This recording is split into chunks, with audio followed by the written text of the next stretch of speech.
Nothing says National Preparedness Month like a good conversation with three-time Region 6 Community Preparedness Award winner Buffy Waldie, who has now won 3 times the Youth Preparedness Award.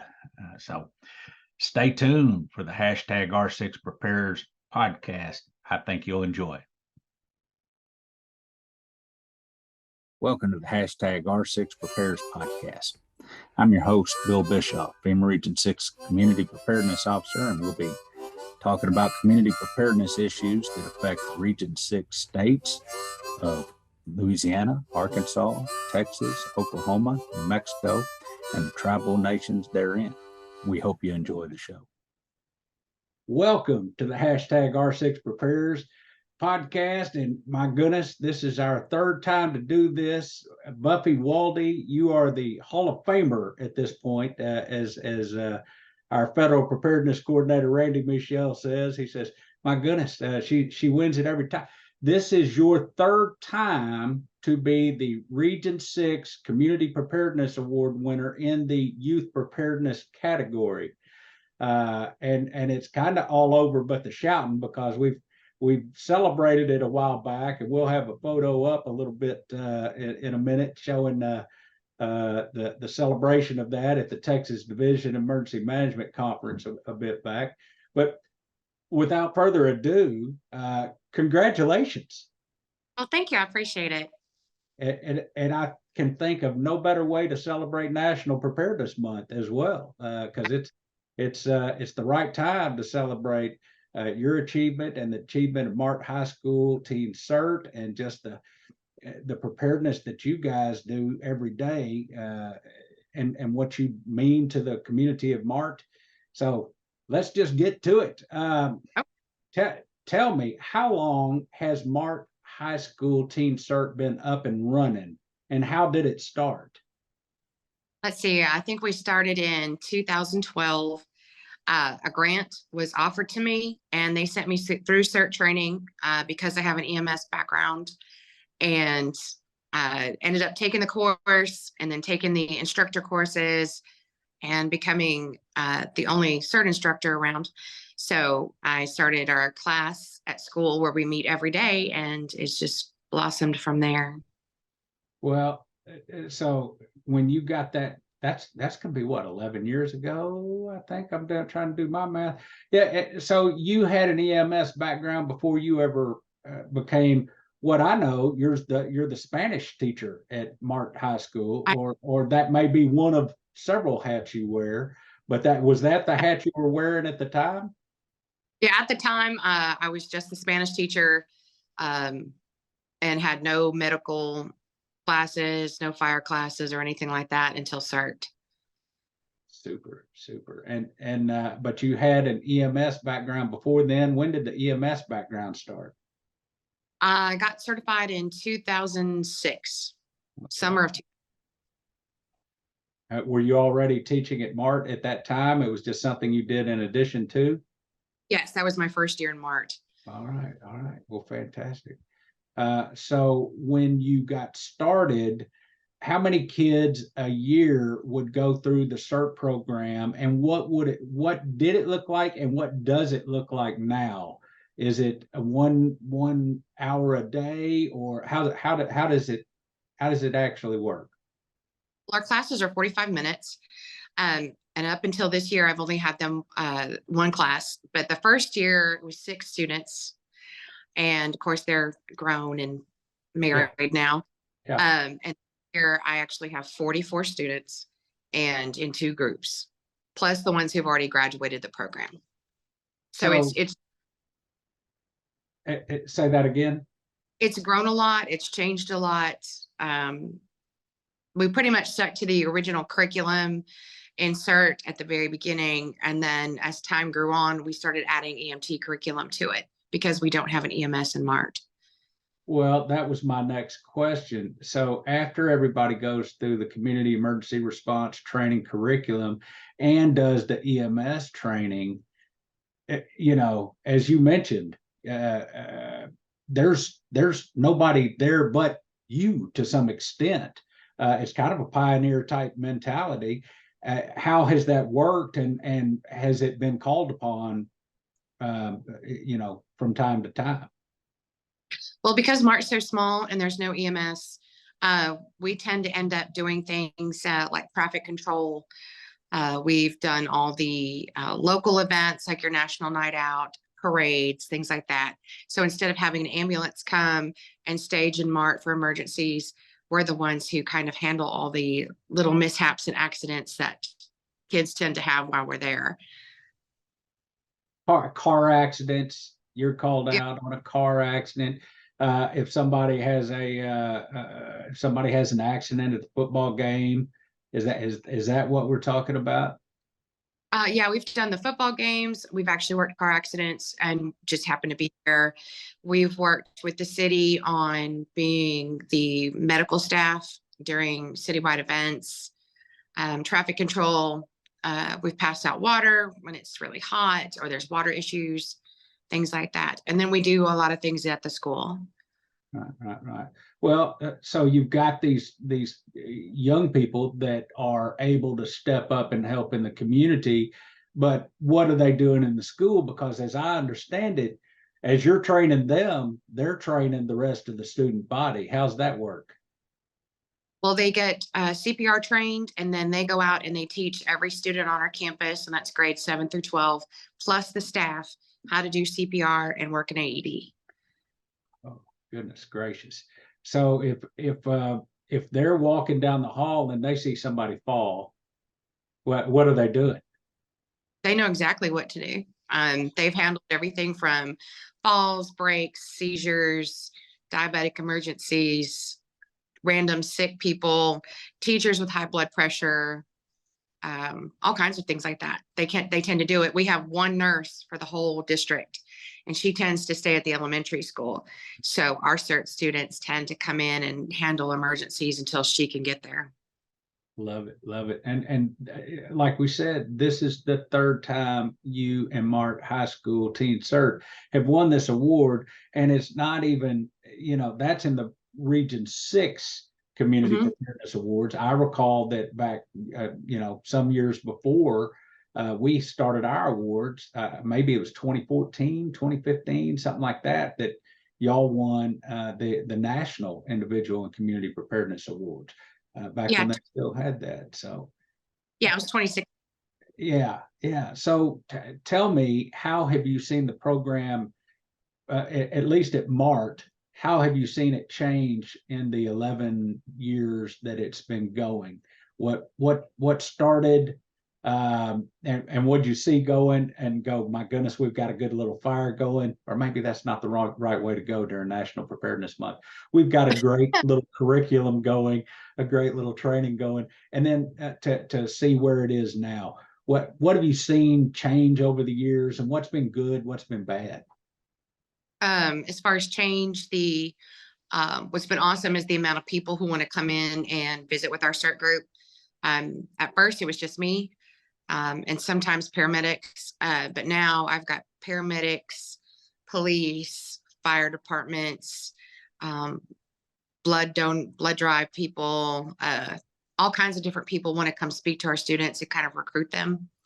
And I've had students kind of be nervous about the course and then eventually get offered jobs working on the ambulance.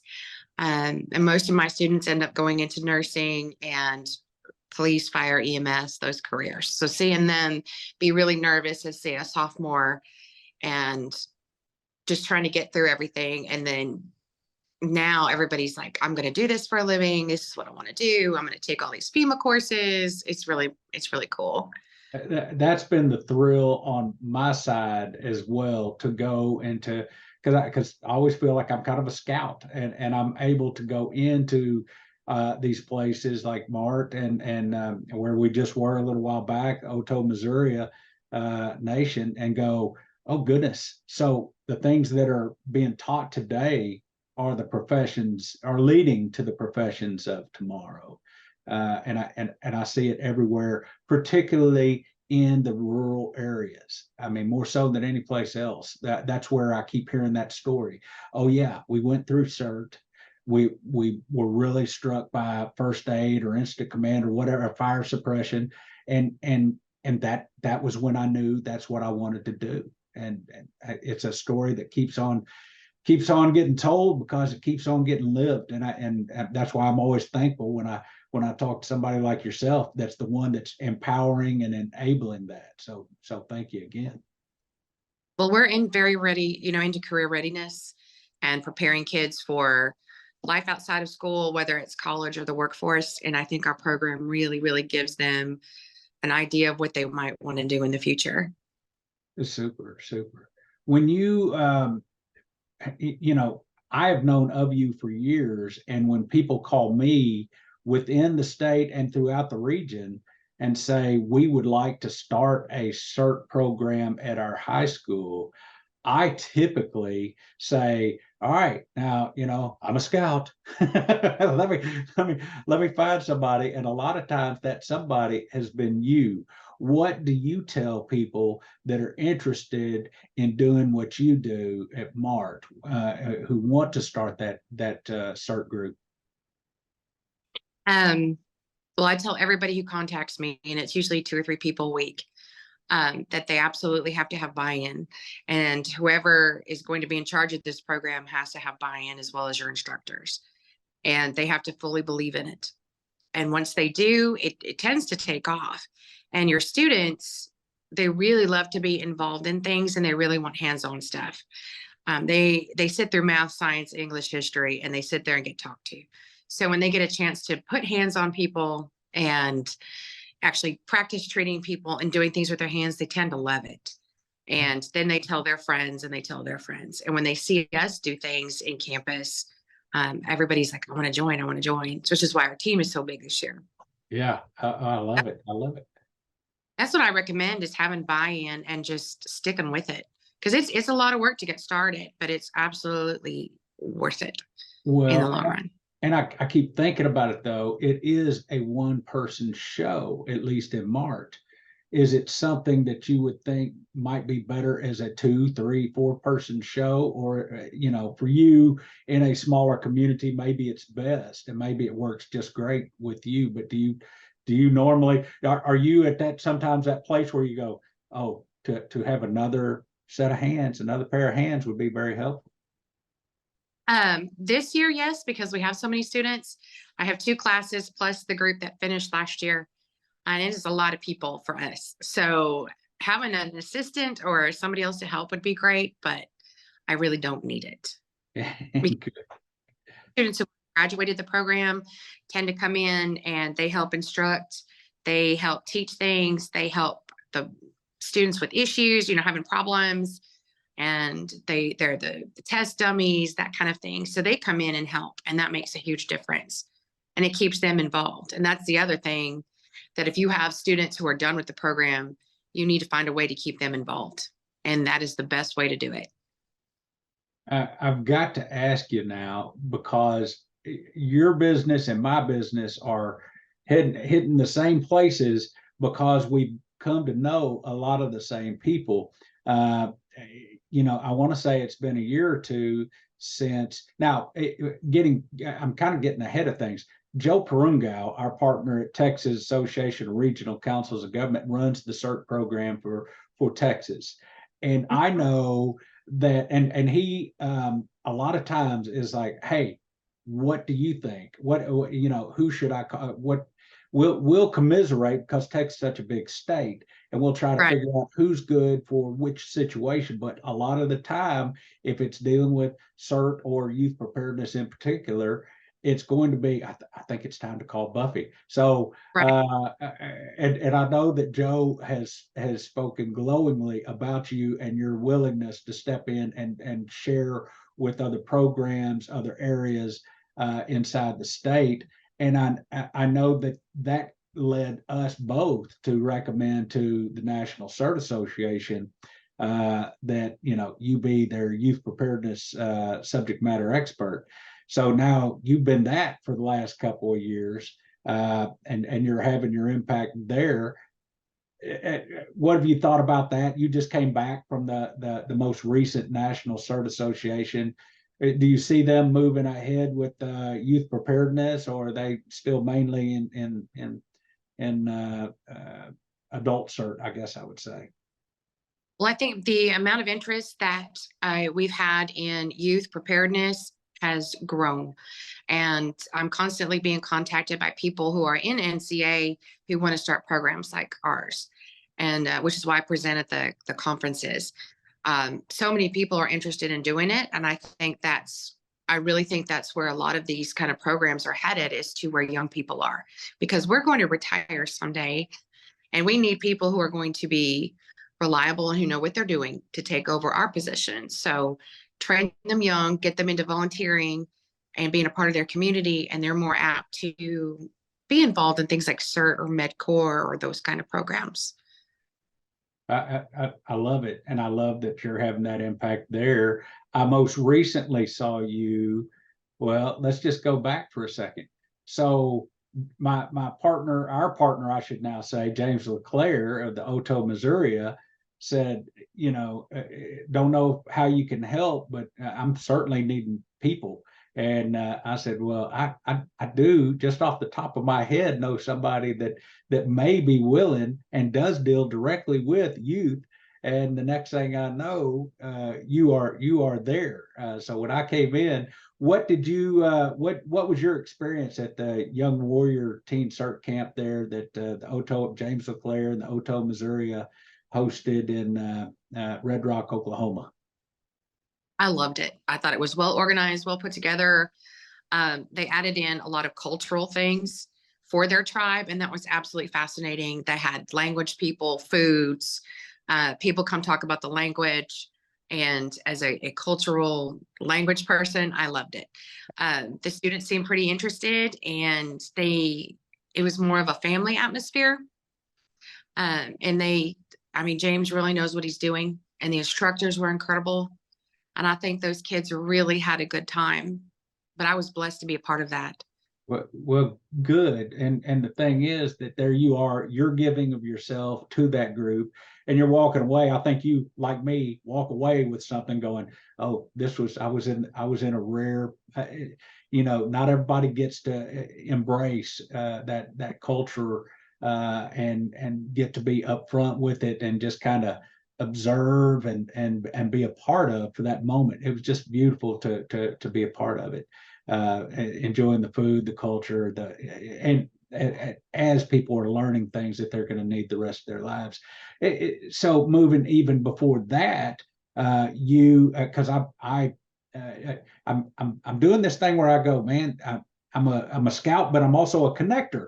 And so I remember when I wasn't able to make it to the National CERT Conference, I did say, Buffy, meet Tracy Bender, the Oklahoma Homeland Security. She runs the CERT program for Oklahoma. And you two met up and did a little bit of time there. And the next thing I know, you're volunteering as well at her youth preparedness camp. And where was that? And what'd you find out about that one? It was in Oklahoma at McMurray University, and I loved it.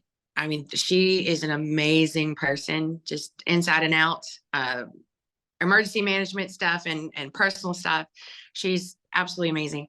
And she had some of the best instructors at her camp that I've ever seen in my life.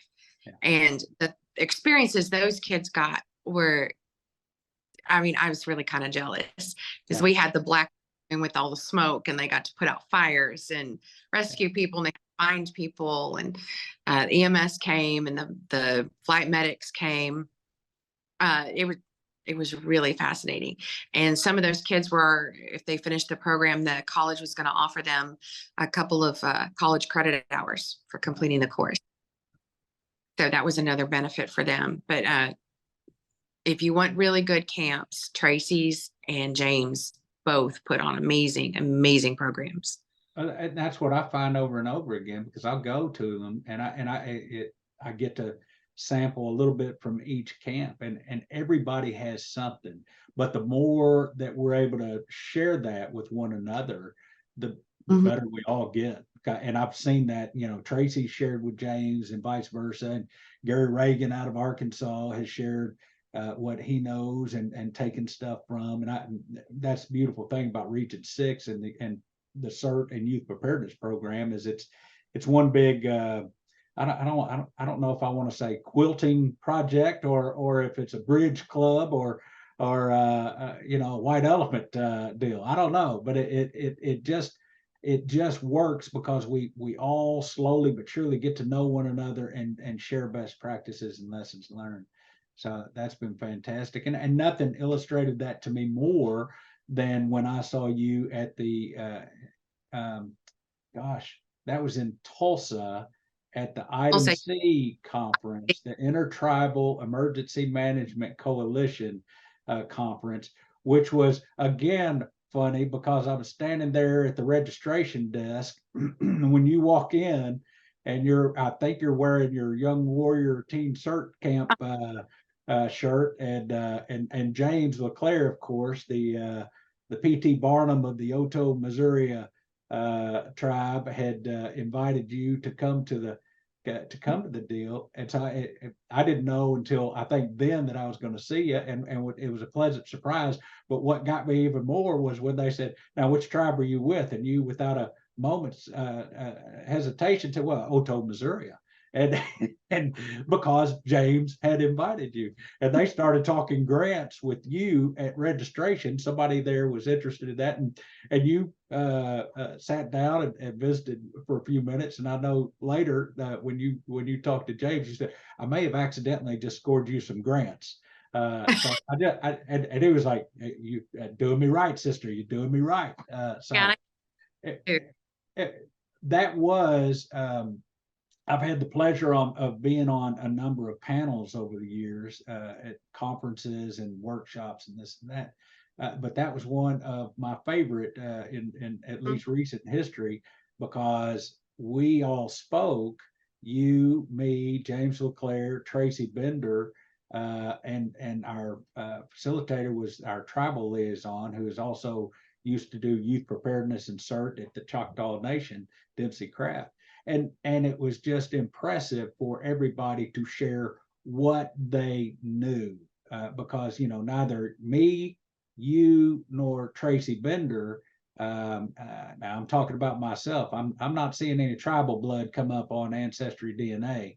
But I think we had maybe 60, 65 folks in there that were glued to what was being said, because you had experts talking about their experiences with these camps and with youth preparedness. So how did you feel on being part of that panel? What did you take away? I loved it. I thought the interest in what we were talking about was, I mean, like you said, there was like 60 something people in there, maybe more. But listening to James and Tracy and you speak about things kind of, I don't know, it gets me in my feels. Because there's y'all are so good at what you do, and everybody's kind of got the same goal, but a different perspective. And so getting all those different outlets and advice and sharing programs, I think everyone who was there really got something out of it. Or I'm hoping that they did. I think you're right. Well, I will tell you that we spoke about this particular podcast and the fact that I've interviewed you on it before and interviewed James LeClaire, and our most recent podcast was with one of his tribal youth, who now is a young man going to Colorado State University, I believe. And who had saved a life.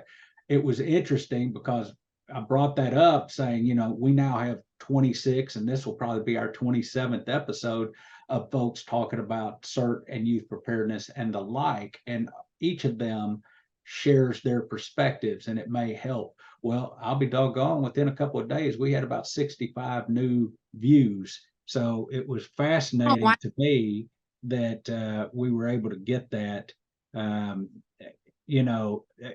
It obviously resonated with our folks there. So I think we did a good job explaining what we do, how we do it, why we do it, and answering questions that people had.